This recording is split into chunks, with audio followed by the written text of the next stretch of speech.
Hi, and welcome to Midday Marketing with Lynn. I'm sorry we're a little bit later than usual, but we wanted to give Mark McGowan his time in the sun, and I'm sure he's still going to be talking right now. And also, the AFL guys have a fair bit to talk about, so we'll let them slide because they're still hurting from the fact there isn't any AFL on at the moment.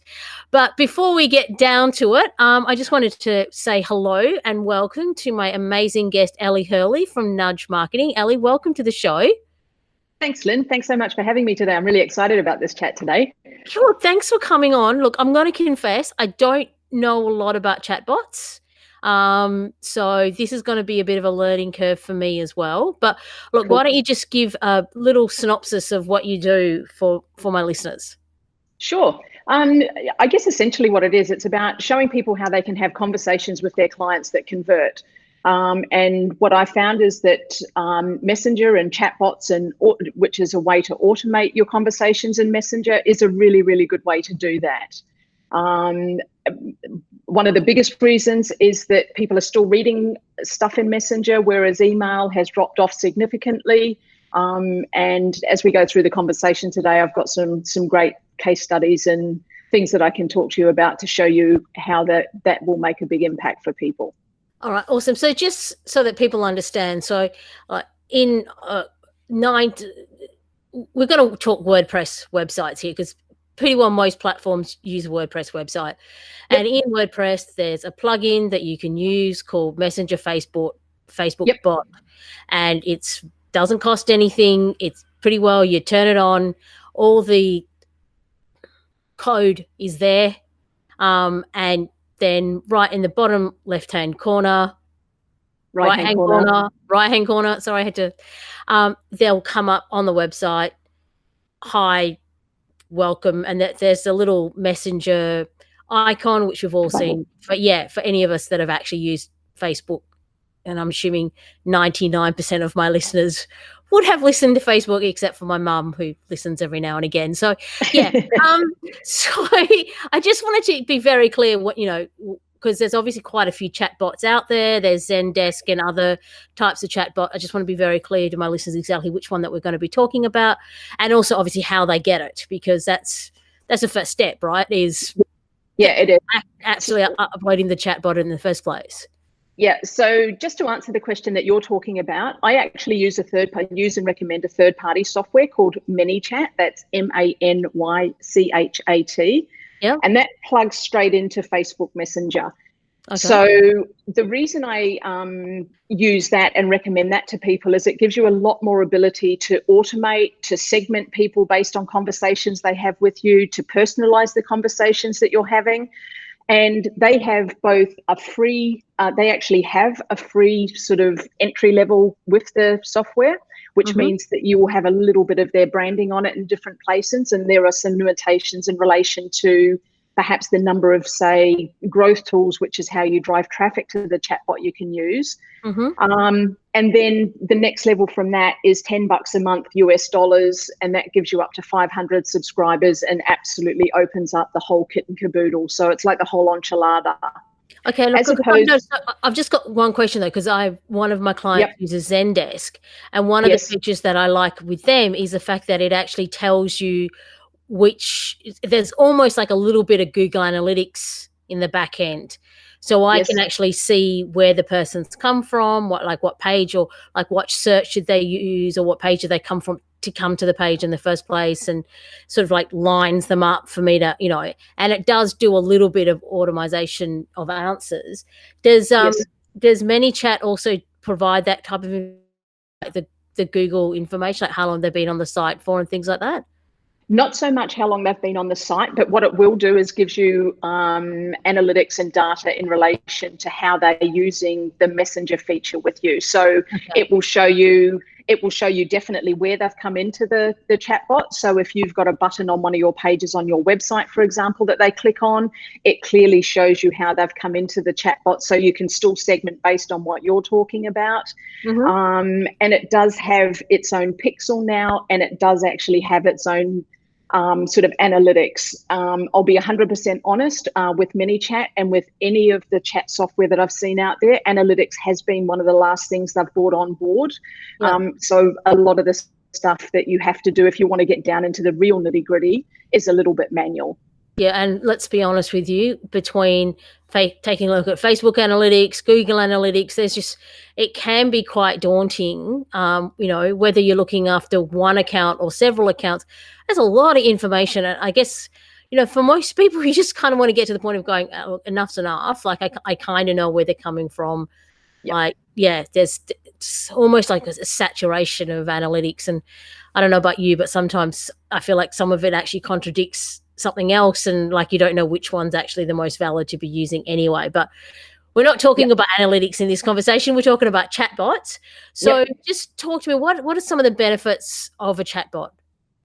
Okay, I think the biggest benefit is the fact that it gives someone sort of that automatic response that they want. We've become a society where we expect something when we want it. So if you've got a client, depending on the type of service that you offer, I work with people from lawyers through to plastic surgeons, through to people that supply tourist destinations and things like that. And if someone wakes up at 2 a.m. in the morning and scrolling through their news feed, the chatbot will actually begin the conversation for you. So that person feels like they've automatically been heard and seen, which is a great big tick as far as your business goes from a customer perspective. But let's face it, most customers know if they're on at 2 o'clock in the morning, they're not having, there's nobody manning that chatbot, right? So Correct.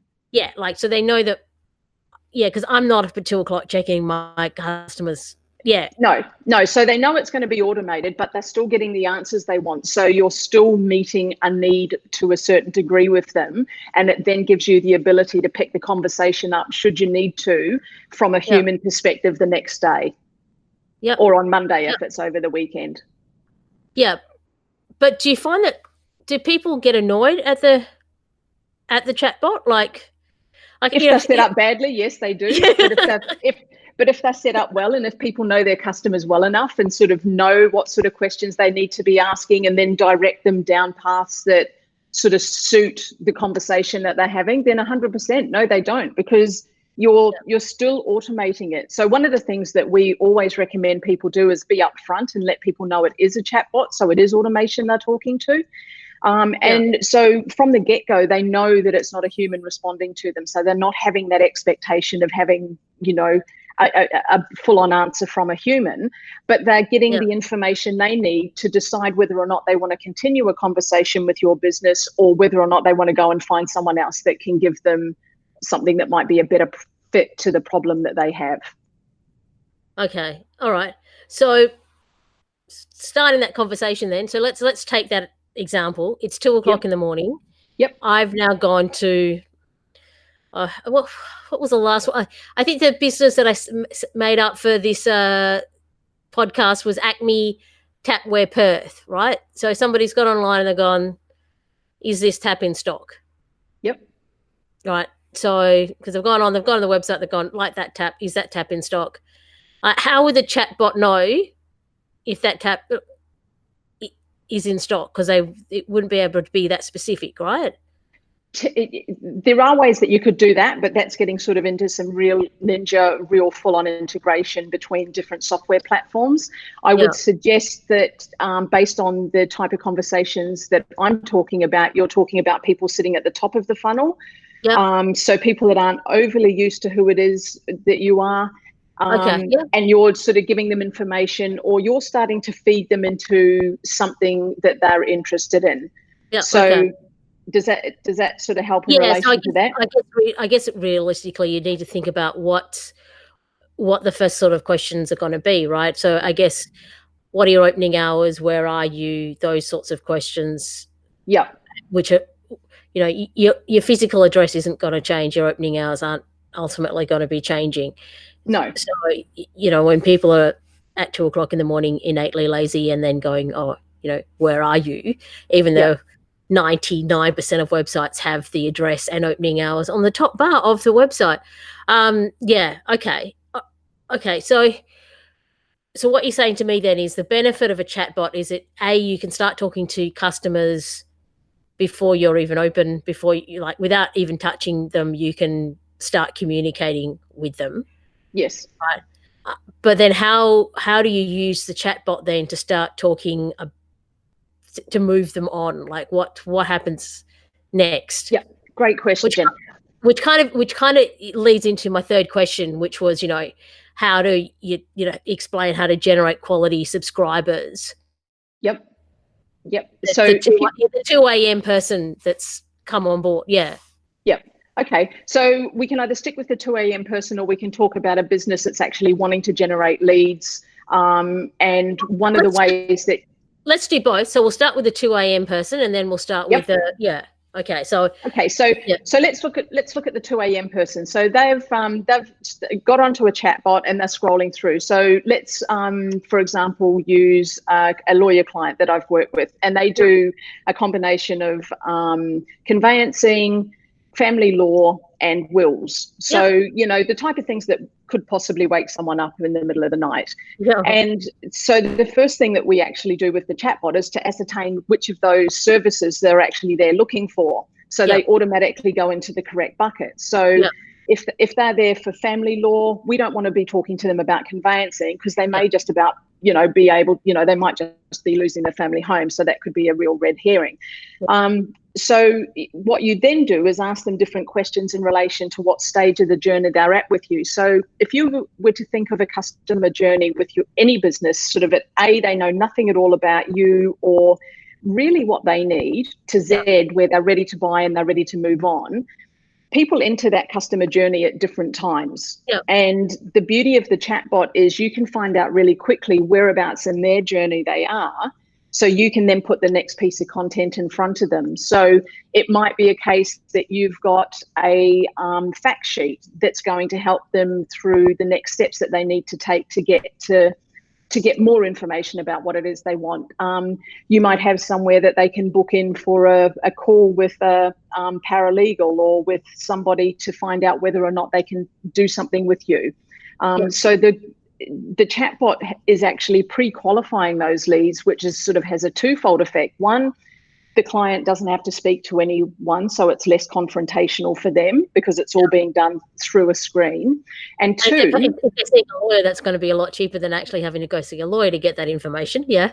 Yep. And then the second component of that is that it's great for the business, because it's the chatbot's actually pre-qualified that person as someone that's sort of moved into the warm lead category, and therefore the way they're going to speak to them is different to somebody that's very new coming into the firm. So it's got benefits for both sides.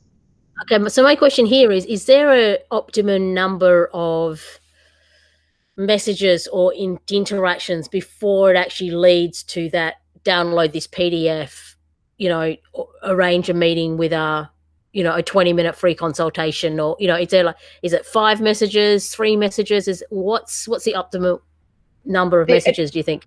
Not so much an optimum number of messages. It's how much information do you need to convey in bite-sized chunks that's going to get to make that person have enough trust to take the next step with you. And that's why the chatbot's so fantastic, because it's building trust the whole way for you. You're giving them different options to sort of self-select where they're at in their journey with you. And even if it's sort of a negative self-selection, the fact that they've pushed a button, they're still there and they're still wanting to interact with you. So as long as the next step is something that they can then take, which might give them a positive outcome, you'll find that you move them through quite well. So it's as long as they continue to interact with you, and you want to get to a point where you are, I guess, directing them or giving them some sort of call to action to do something next. And that's sort of critical, because if you're sort of just fluffing on with content, then you know what it's like with people. People sort of need to be taken by the hand and guided to know what step you expect them to take next, or how you can help them. Yeah, I just know if it was like websites where, they try to get you down to like three clicks or something, like, is it 5 questions before the person's going to start getting annoyed, or like lose interest, or it really depends. Well, I guess it depends on how engaged they are and how engaging the content is that you have with them. And I've got people that run quizzes through chatbots and run these pre-qualifying questions, and they can be from 3 different things through to 21 for one client. And the one that asks the 21, that is actually a quiz, so they get an outcome at the end of that 21. Yeah. And our completion rate of the 21 questions sits just under 60%, which is huge. That's amazing. Yeah. Yeah. So, wow. Okay. So now, all right. So I'm assuming here then the call to action. So like that lawyer example is awesome, right? So I've come on the family law, clicked in. Yep, I want to get a divorce. Blah blah blah. I've gone through. They've identified where I am. Like I'm in the beginning processes of getting a divorce, right? So yep. I need to come and see a divorce lawyer. And then there's a call to action for me to download this, let's say it's a PDF of the 15 things that I need to make sure I've done before I come in and see a divorce lawyer. So it could be making sure I've got some bank statements, making sure I've got my marriage certificate, making sure that I've, started separating my bank account, like whatever the 15 things are. Please note, I'm not a divorce lawyer. I'm just picking up some stuff, right?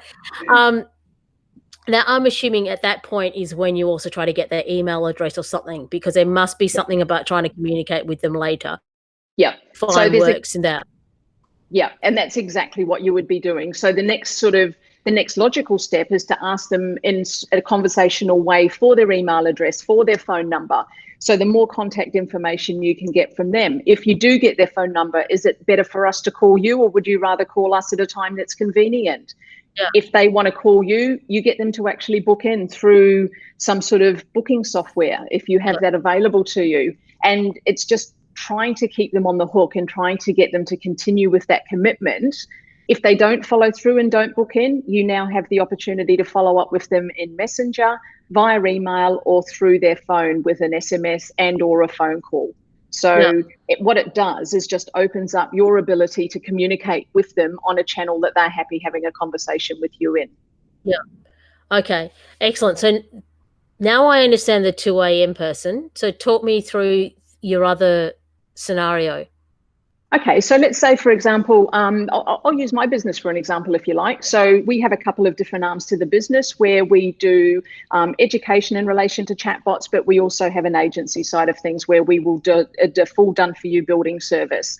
And as you said at the start, you're not totally sure what a chatbot is. So what we've got is a few lead magnets or a couple of videos just walking people through what chatbots are, how they work, how they go together.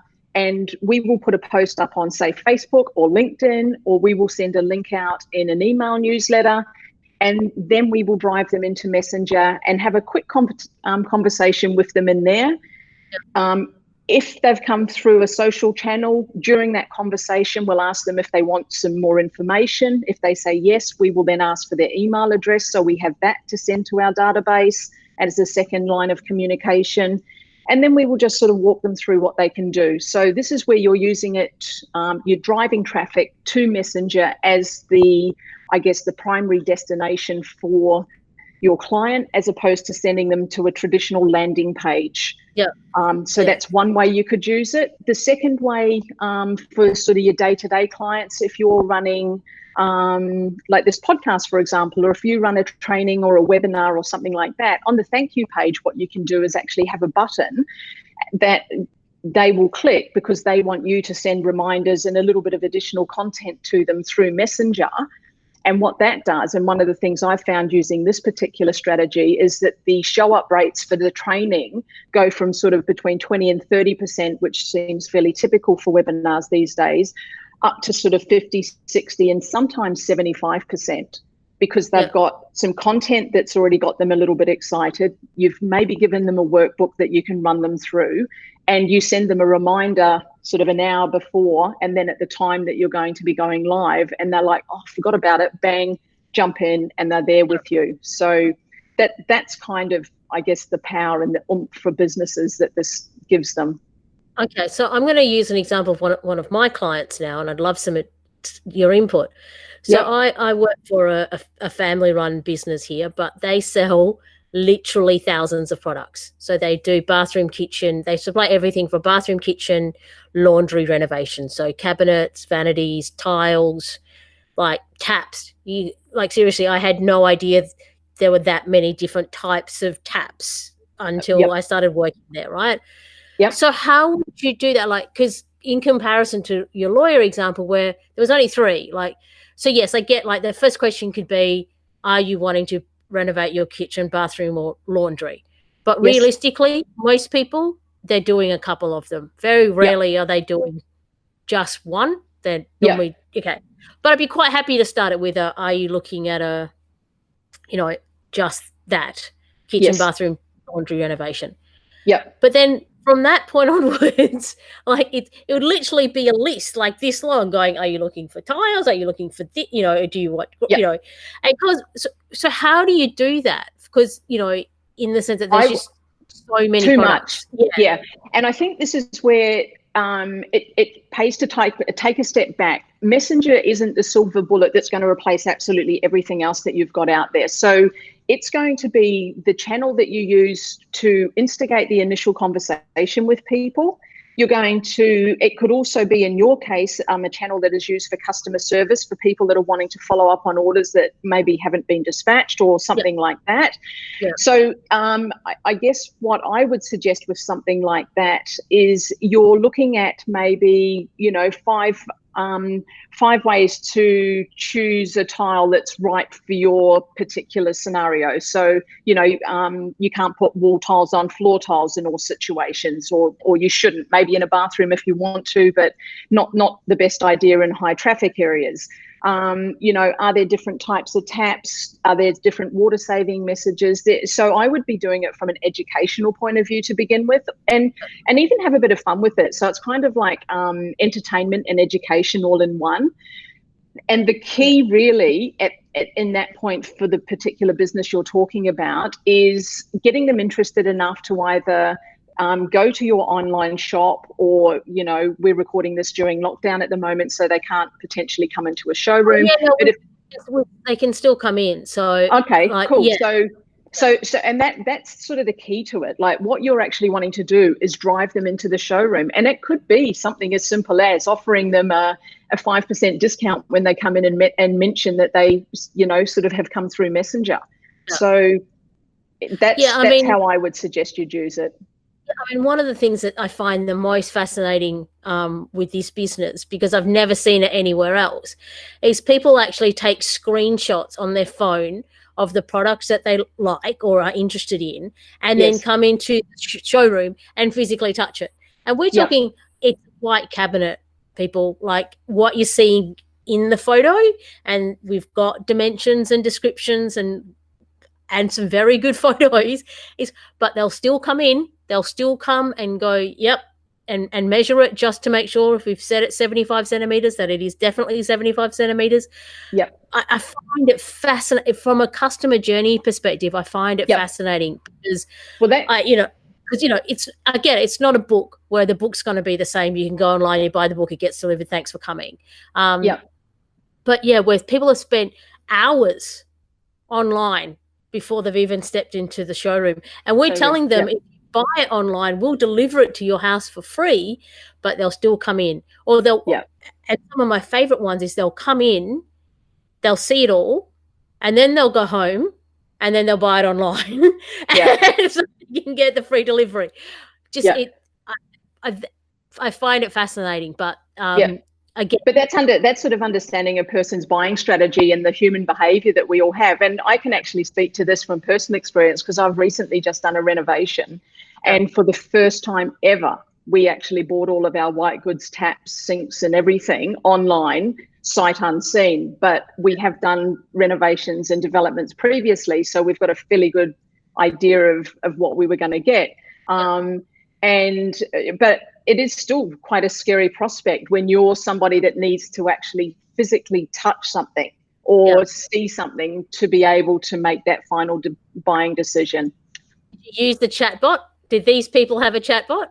They did act well. They didn't have a chatbot set up per se. They didn't have it set up in any sort of automated way, but we had lots of conversations through chat in relation to delivery and in relation to some pricing queries and stuff like that. And I found it was the easiest way for us to get answers quickly.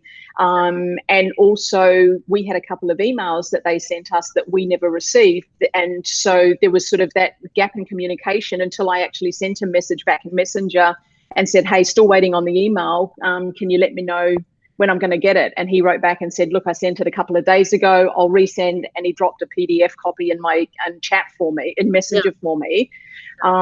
So it's kind of a good way to, I guess, double check that people are getting stuff that they sort of say. I use it myself when I send a quotation to a client that's come through the chatbot.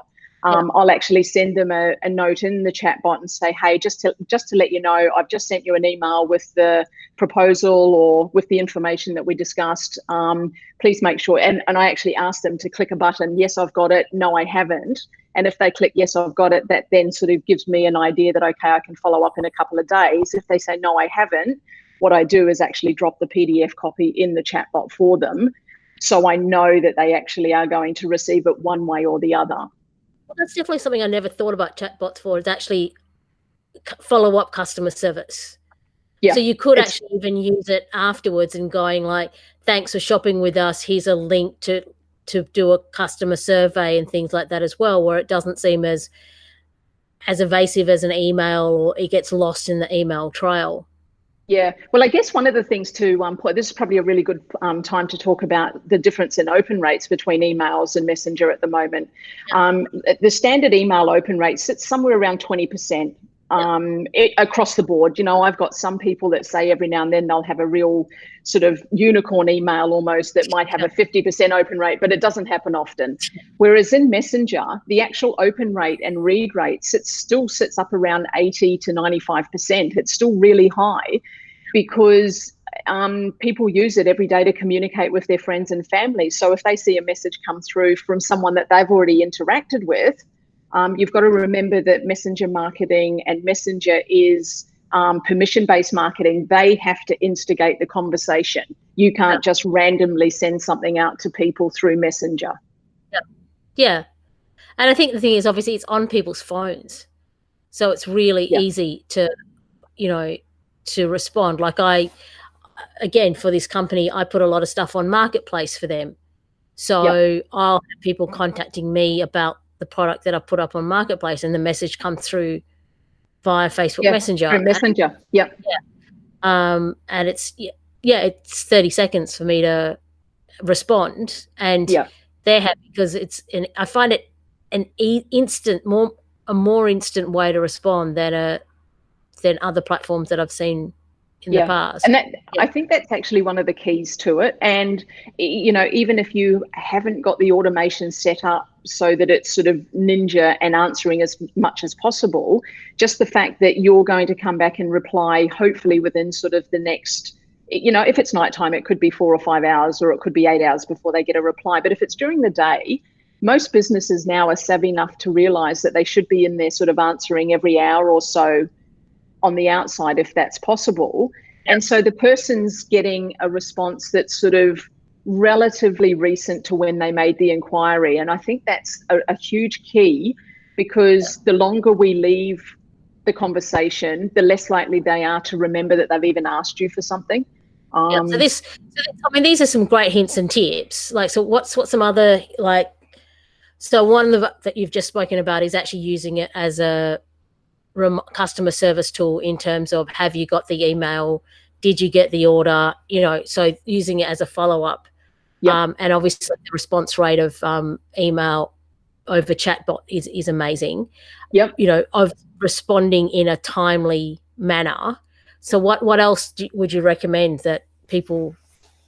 Another thing that I've seen it used for really effectively, as long as the person's sort of begun the conversation or a contact in Messenger, is actually using it as a way to follow up to find out what they thought of your service. So you're using it as a pre-request for them to leave you a review. So you'll actually get them to sort of give you a rough idea of how they found your service in Messenger, and then providing they're happy with your service, what you can then do is drive them either to your Facebook reviews, to Google reviews, or to a different review software that you might use on your website. And the great thing about that is that you're sort of, I guess, filtering out people that may leave a review that's less than optimal. But, and this is where it's a real kicker for both the business and the customer, if you've got someone that's a little bit unhappy about something, you get that feedback as well, because they will typically let you know what the problem was. And it could be something really minor. If you address that in a timely manner and in a way that they're happy with, they actually end up becoming a convert and probably even a greater evangelist for your business than the person that got the service that they expected, because you've fixed something for them and you've made them feel like, oh, okay, this person actually really does care about me. They've bothered to fix my problem. Okay. Yep. So you could use it for reviews is a great way to use it. Yep. Okay.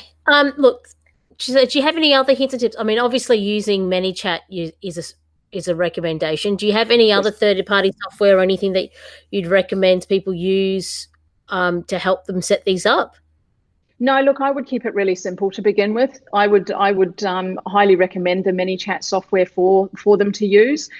If you've got people that are listeners that have a client base that is not on Messenger and doesn't want to have to use Facebook or the Messenger platform, you can use things, as you said, like Zendesk, there's Talk, there's Intercom, there's lots and lots of different, chat software that you can use. But the beauty of something like ManyChat is it gives you an omni-channel approachability, because if you have their email and SMS, you can actually use ManyChat to use those platforms as well. You can use it to drive traffic to the chatbot.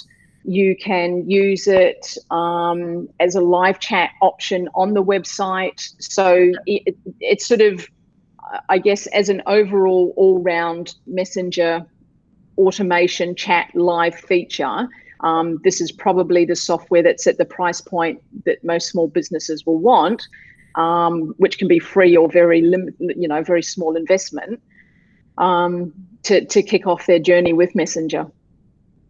Okay, so I'm going to move on to another question here. Is like, how do you make it personable or personal? Sorry, is the word I was looking for. Yeah.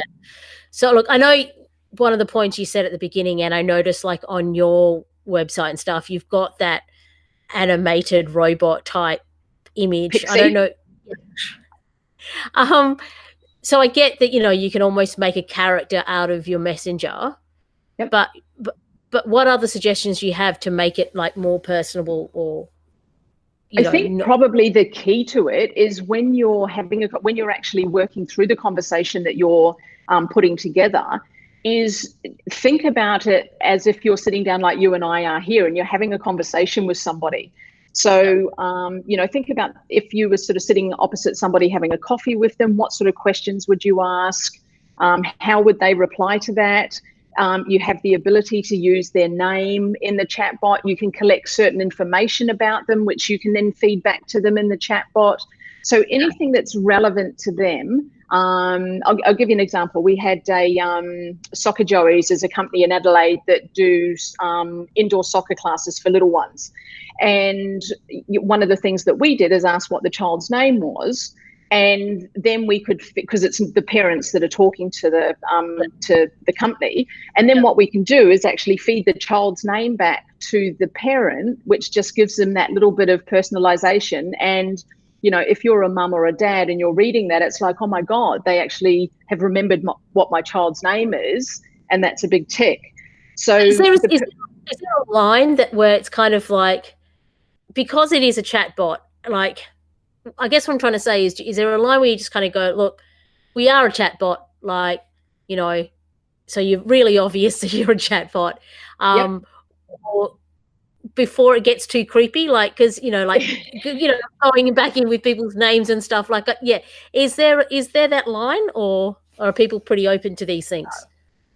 Look, I think people, the more and more people engage with them, and the better some of these builds are getting, the more people are willing to continue the conversation with the chatbot. But look, as I said earlier, this isn't a shiny object that's going to take over the role of everything. There's always going to be a point when you're going to have a handover or some handoff to some sort of human interaction. Now, that human interaction could still be via email or through Messenger, but it's a human then that's responding, not the chatbot. And that's then where it becomes next level personalized, because they can ask specific questions, or it gets to a point where it has to become a verbal conversation, which can either be through, phone, Zoom, coming into an office or a showroom. So it's just a case of, I guess, knowing what your customer journey currently is and working out where you need to put those breaks, because it could become really creepy and you could continue it going forever, but you're not going to get anywhere and they're going to get hacked off with you. Yeah, and I guess there'll be some products and services that you could use their chat. They could use their chatbot to show a bit of personality and have a bit of fun with the person. Like, I feel like, for people that are renovating and stuff, they could have a bit of fun, but family lawyers, accountants, professional services, they're going to still have to remain pretty dry, and be very honest from the very beginning, going, look, you are in a chatbot, because we're trying to streamline services for you, and make it very, dry, for one of it. Yeah, but you can still,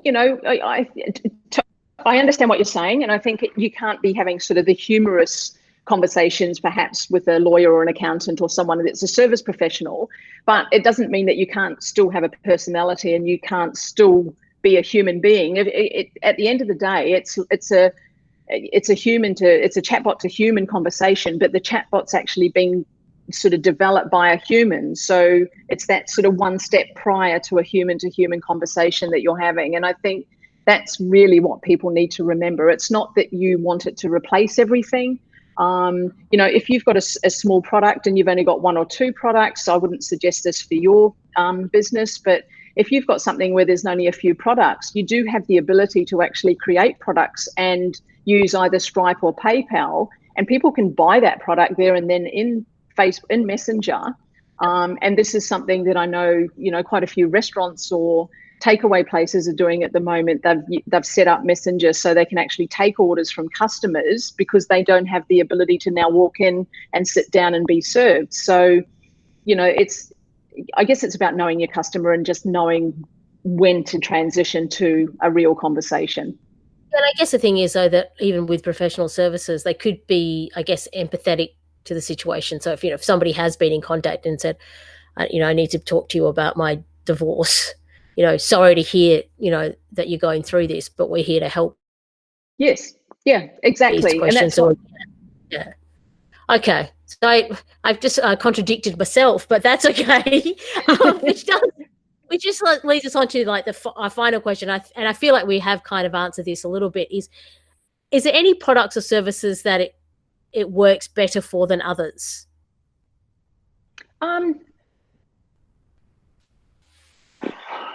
Put it this way, I haven't come across a product or service where I haven't been able to use a chatbot yet.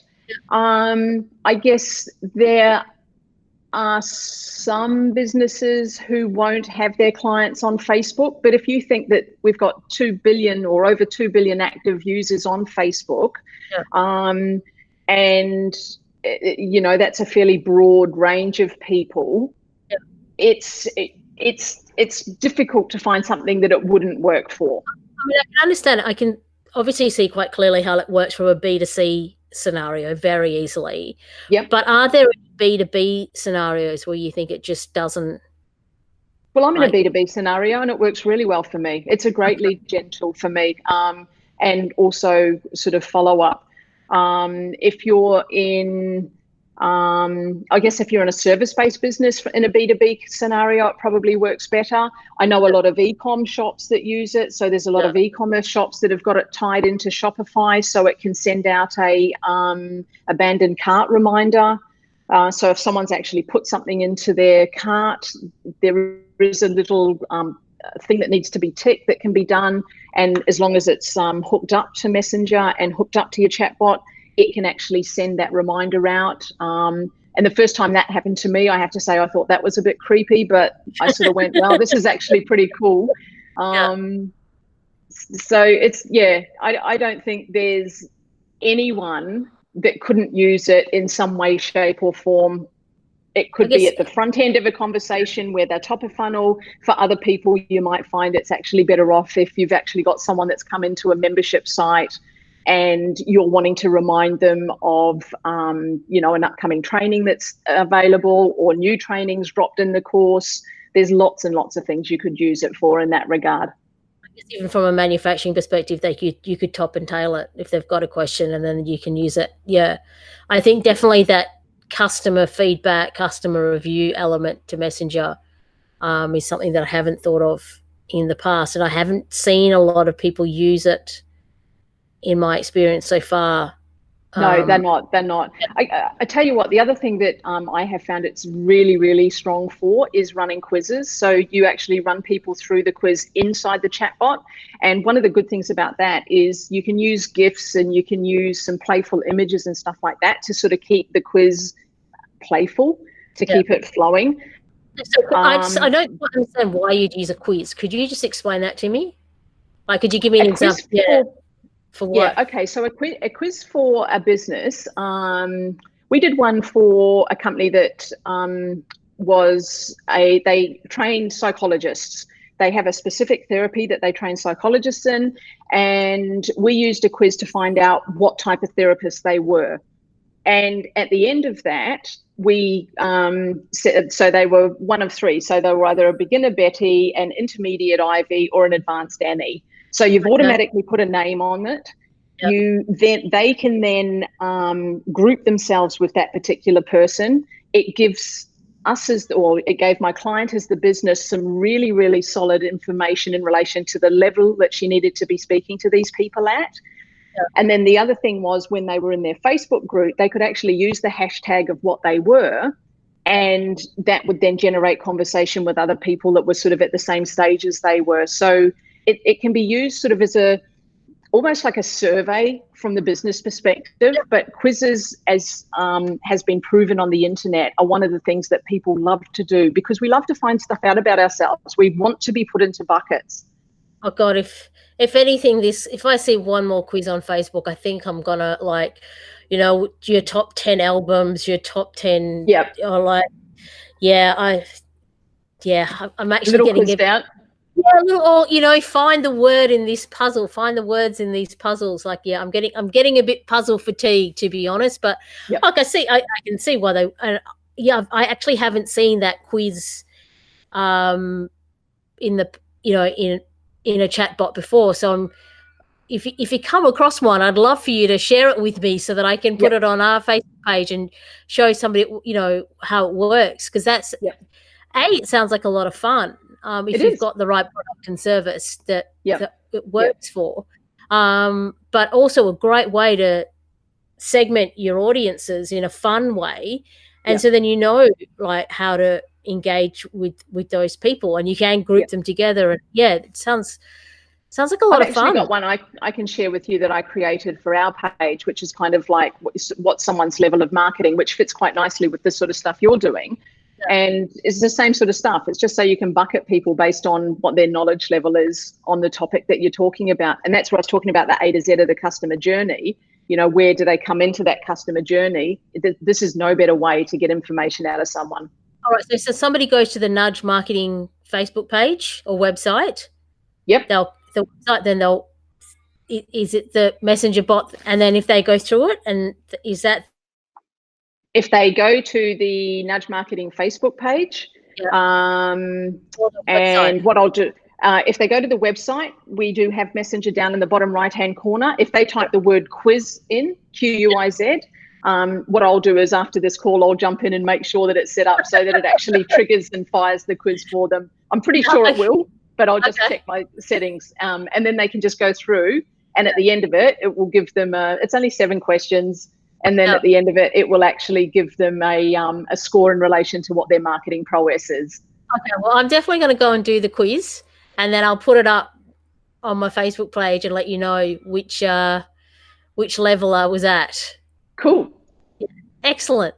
Well, Ali, that was great. I feel like I've learnt a lot, and I also feel like I'm not that scared about Facebook chats anymore. I was always a bit nervous about setting it up and thinking, oh my God, it's just something else to manage when you've got, as most social media managers, they're trying to do Facebook page and Instagram page as email marketing, and I just always thought it was just another one of those things where I just went, how would I fit it in? But you've definitely explained it in a really easy way, and I will definitely check out ManyChat, because obviously if there's automatic answers, then I don't even need to get involved, that are fed through based on specific questions. That makes it a lot easier as well. Yeah, yeah.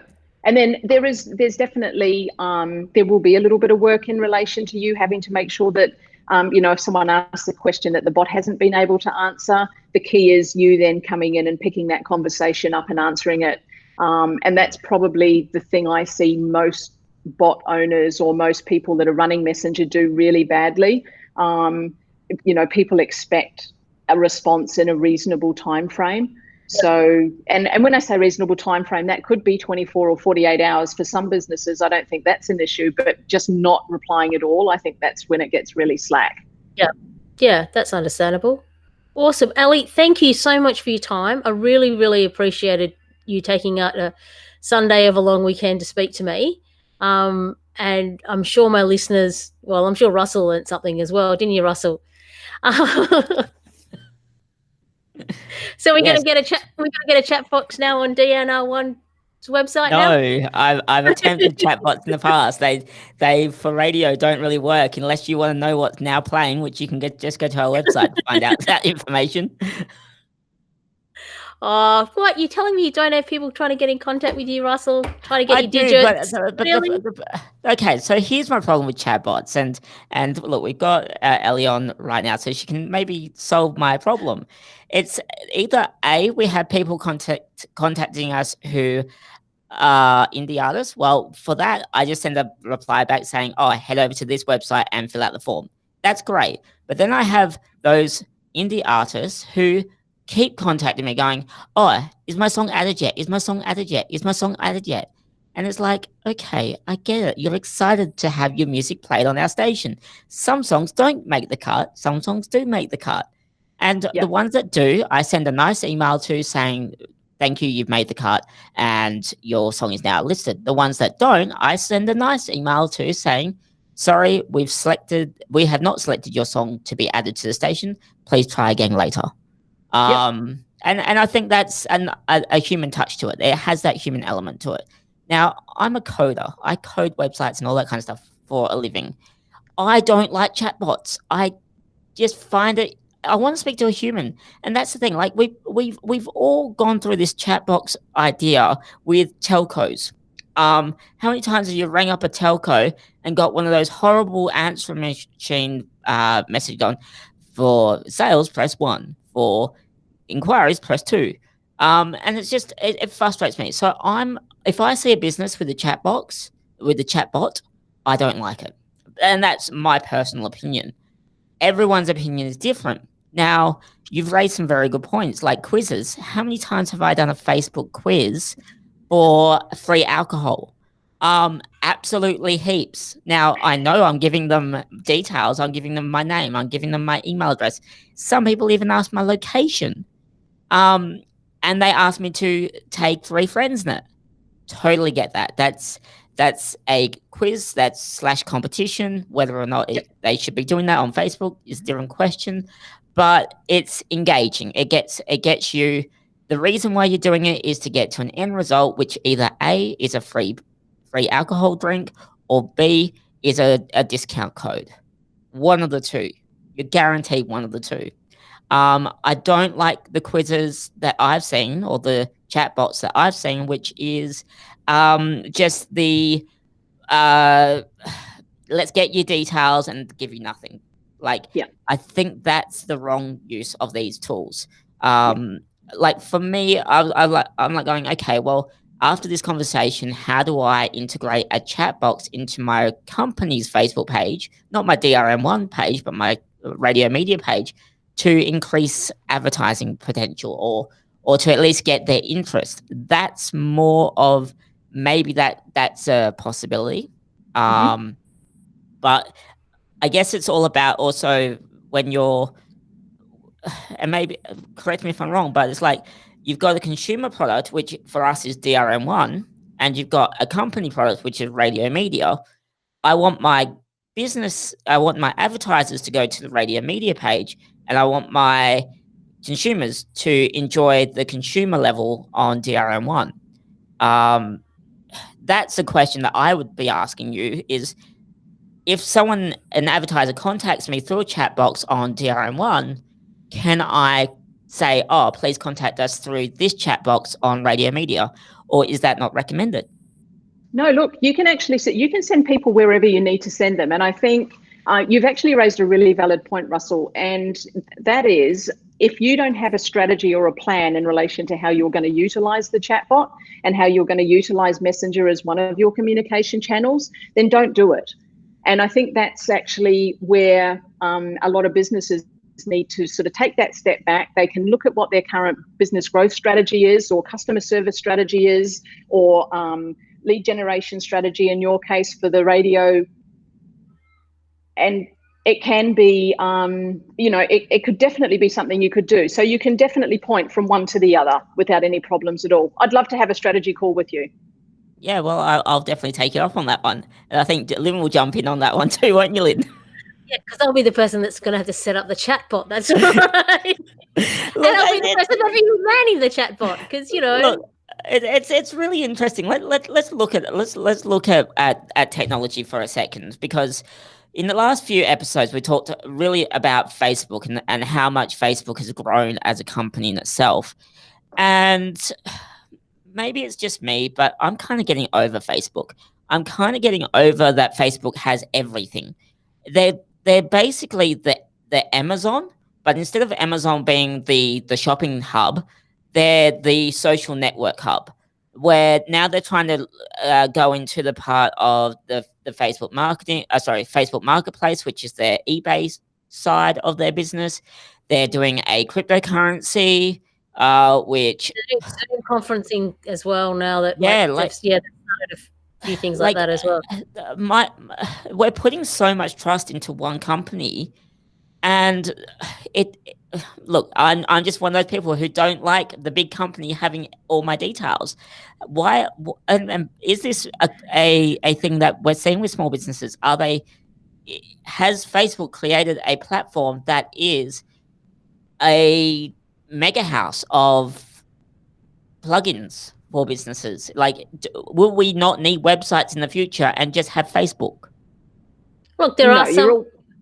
I have seen restaurants and stuff only have a Facebook page that they don't have a website, because they can put reviews and everything on there. And look, it depends on the business, Russell. But like, taking for example, they've got thousands of products, just thousands of products. And there's no way I can do the customer journey that I have on the website. Could I do that? If I tried to transfer all of the information that's on that website into our Facebook page, I will become an alcoholic. It's just because the sheer volume. I wouldn't even recommend you do that either, Lynn, because Russell raises a really valid point. Facebook have total control. It's their playground. It's their sandpit. So you still ideally want your own playground, which is your website, or you want your own database, which is your CRM. So I'm not saying that this is the be all and end all and the only thing you should use, but it's definitely an addition that you can use as a communication channel that's very, very effective, and having those cut through conversations that are really quick. So you're shortening the sales cycle, or you're shortening the cycle of getting someone into your shop. Because you're qualifying leads really quickly. And the idea then is to take them from out of Facebook onto your website as quickly as possible, so that they're actually giving you the information on your website, rather than feeding it all through to Facebook. I mean, I don't think there's going to be a point, Russell, where we're going to be able to get rid of Facebook. I'm pretty confident it's here to stay, right? It's really interesting, because I'll give out some personal numbers here for a second. Let's look at March, our last month, March's numbers for our radio station. Yeah. We had in February 14,600 people tune in to DRM1 on our app and our website. In March, we had that number again on our, well, just above that number on our website, but then we had an additional 20,000 plus watch us on Facebook.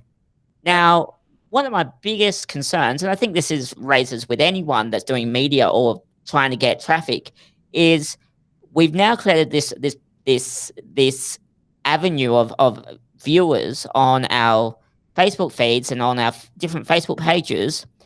We have to now convert them back to our website once this COVID-19's over. That's going to be that for any business is a challenge. But then it's like, also from my perspective, well, why would you give up what Facebook's offering? Facebook is offering 20,000 plus listeners or viewers every single month that most probably wouldn't want to download an app or maybe wouldn't want to go to your website. So there is that compromise of do you give into Facebook and for their views, or do you? We need to remember that digital radio, how we're online radio. Oh, you've cut out. To a podcast, they haven't adopted that technology as much as they've adopted Facebook. And I'm noticing it because obviously, in a couple of days, you'll send me the YouTube link of this interview, which I will then put on my LinkedIn page. And I'm noticing from my own personal LinkedIn page, it's increasing my reach, to a level that I didn't see before. It's providing me great relevant content that I'm putting up every week. I'm also then tagging in people like Ellie for her to be able to share it to her network because it's talking about what she does. Like my initial gut reaction would be, don't stop using it. Even when we are back in the studio, we don't have this COVID-19 cloud over us. Stuff it, use everything we can. When I'm talking to potential guests and I'm going, I'm on Facebook, I'm on this, and I'm on this, they're like going, man, you've got all your bases covered. Of course I want to be on your show. I don't care. I don't care that you've only got 20 or 30 people viewing it. Still 20 or 30 people talking about marketing, which is what I want to be talking about. And something that Russell could actually look at doing with the show that you're talking about, if this is going live on your Facebook page, you could actually hook that up so that you have a comment growth tool, which is a traffic way to get people into Messenger, so that you actually ask people to leave a comment under the show, and that will then take them into Messenger so they become a lead, and you can then direct them to your website or to different parts of your business that you want to send them to. So it's actually about knowing how to utilize the chatbot in a way. If you think about a chatbot, there's actually two arms to it. There's the automation in the back end, which is the conversation part of things, but then there's also the growth tools, and there's the different ways that you can drive traffic into that chatbot. And that can be something like the customer chat feature that sits on your website. It can be asking people to comment under a post on your website page, on Facebook. It can be having a URL that takes them straight into a specific conversation rather than taking them to your website or to a landing page. So there's lots and lots of different things that you could do with a really solid strategy and a really strong understanding of what Messenger and conversations and chatbots can actually do for your business. And I think there's tons of ways that we could actually discuss how you could make the most of this and continue to, 20,000 eyeballs through Facebook. That's a huge number of people that you would be like absolutely crazy to sort of discount or get rid of. And I would continue using it, but then look at ways that you can actually drive them into different channels that you also have. Yeah, it is really interesting. It's really interesting from my perspective because, like, for me, it's like you don't change. This is working. This is a media that for a very long time, people who have been here from day one will know that I've been very anti-visual media, and it's not because it's not something interesting. It's because the cost of it is quite high. The equipment alone costs a lot of money. So there's always that cost factor in it. But if it wasn't for this pandemic that we've had, I wouldn't have had to thought outside the box. I think that's the biggest thing. I think a lot of businesses need to think outside the box and do something different, do something that they would never ever do. And Well, we've especially seen now, that with businesses. and especially now where so much traffic is online. Like even just having a basic chatbot set up, answering those basic questions of, are you actually open? Because obviously that's going to be the first question of a lot of business, physical stores. Are you actually open? Yes or no? Where are you? Okay. So then they know it's an automatic thing. Like I'm using the chatbot as a way for people just to be able to know that the store is open, that we're there, that we're engaged, that we are, that our business is operating and we're not on ice. Yeah. I think there is a lot to it.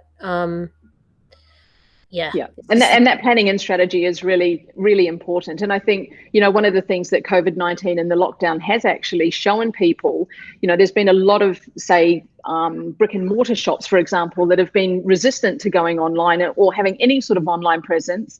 And all of a sudden it's like, I'm a Pilates studio in Singleton. And I service my little niche and my local clients and everything works brilliantly. Now I've had to actually go, I can't do this. How am I going to raise some funds and keep some money coming in? I know, we'll run some online classes. She now has people all around Australia that are signing up and doing her classes with her online. So it's actually been an expansion and an addition to her business. And one of the things that I truly hope happens once lockdown actually, I guess, is taken away is that people don't regress back to what they were doing and they actually hold on to some of these things that have started to work really well for them. Yeah. Well, look, I totally agree with you. I do want to just mention quickly, Lynn, that Mark McGowan has come out with some lifting of the regulations. So I guess this is really important because, like, now you're able to have indoor and outdoor non-work gatherings relaxed to a maximum of 10 people. People are allowed to leave their homes for non-contact activities such as fishing, boating, hiking, and camping. Wedding attendances have been increased from 5 to 10 people. Outdoor personal training is now allowed to be restricted to a group of 10 people. Home opens are now allowed. Restaurants and cafes are to remain takeaway only. And playgrounds will be remaining closed because they cannot clean them regularly enough. So the interesting thing there is that the restaurants and cafes to stay closed or to stay takeaway. Yeah, I was surprised. I thought they might have done it as you can only have a 20% capacity or something along those lines, just to at least get people in the door for a little bit more. That surprised me. Well, definitely when the other things are, you can have 10 people into your building. Oh. So I also wanted to mention that. Yep. Sorry. So the other question is like retailers, like in terms of like, I know obviously the Woolworths and the Coles and all those people and Bunnings have been open, but you retailers like bras and things, like is that enough for them to be open? Is like there's a lot of questions there, but also did you catch the news that was that Myers has seen that their business has the shutting of their stores has actually meant that people have gone online and shopped, and actually they're now in profit for the first time in a long time. Now, Sorry, I shouldn't laugh. It's not funny, but is that also because they haven't had any staff to pay as well? Okay, so this is the thing. Myers has come out and said that they are going to be paying and back paying all of their staff because of the profits of that much that they can now pay all of their staff during the time that their stores have been shut down. So, but I also think that's because they're most probably doing the JobKeeper program and getting the money from JobKeeper. Well, they're probably getting rent reductions as well, or subsidies in that regard. So if you think about the amount of money that these companies are spending, well, you'd have this, Lim, with your business. The amount of money that you're spending either on owning the real estate or renting the real estate. Some of these places are huge. The spaces that they need are massive. So I can understand why people in the online space are actually making more money. It's really interesting because like me and my partner Jason were talking about shopping, like the shopping centers, and he said something really interesting. He said, could you imagine after all this, if shopping centers were a thing of the past? Like if shopping centers just we didn't need them because we're now so used to handing our credit card over on a computer system and just shopping online. Like, and I actually have to there is still one. Sorry, Lynn, you just cut out. And that will be bras. I am not buying bras online. All right. I like to go in. I like to try them on. I like to know how they look. And you cannot do that. No. And I'm not going to start putting my boobs on webcams so that I can try to see what they look. I'm not doing any of that. Right. So, yes, there will be some retailers that will potentially go more online, but bras and things, you can guarantee I will be coming to them. So Victoria's Secret doesn't need to worry about shutting shops. Yep, not at all. Not at all. But Lynn covered this at the beginning as well when she said there's certain people that will start online but then want to come in and touch it. And you're always going to have that type of client that does need to go and see it. You can't browse online. The difference between, I guess, walking into a shopping center and shopping online is when you walk through a shopping center, you'll see something that you didn't intend to buy that you then purchase. Whereas when you're online, it tends to be you actually have a specific requirement that you search for and then you purchase it. So there's definitely always going to be a need, I think, for shopping centers and, I guess things like, going to the gold class picture, the cinemas or things like that. There's certain things that, a TV and a home surround sound just doesn't cut it, does it? Yeah, look, and I like to pick my pears. I like to pick my apples. Like I'm still, yes, I know Woolworths delivers, but I don't care. I still walk in. I still like to do it. I don't think that that's gonna change. I did more online grocery shopping in the UK than I did here, and I think that's just purely because of the distance. And unless you're going across the street in London, everything takes you an hour. So, whereas it's a 5-minute walk, 10-minute walk for me to walk to Woolies and pick up some stuff and walk home again. So yeah.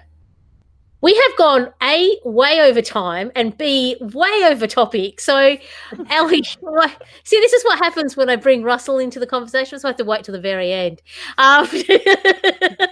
It's because, well, you've got a guest here that is very much into her marketing, and definitely we should have on again, if you don't mind me saying.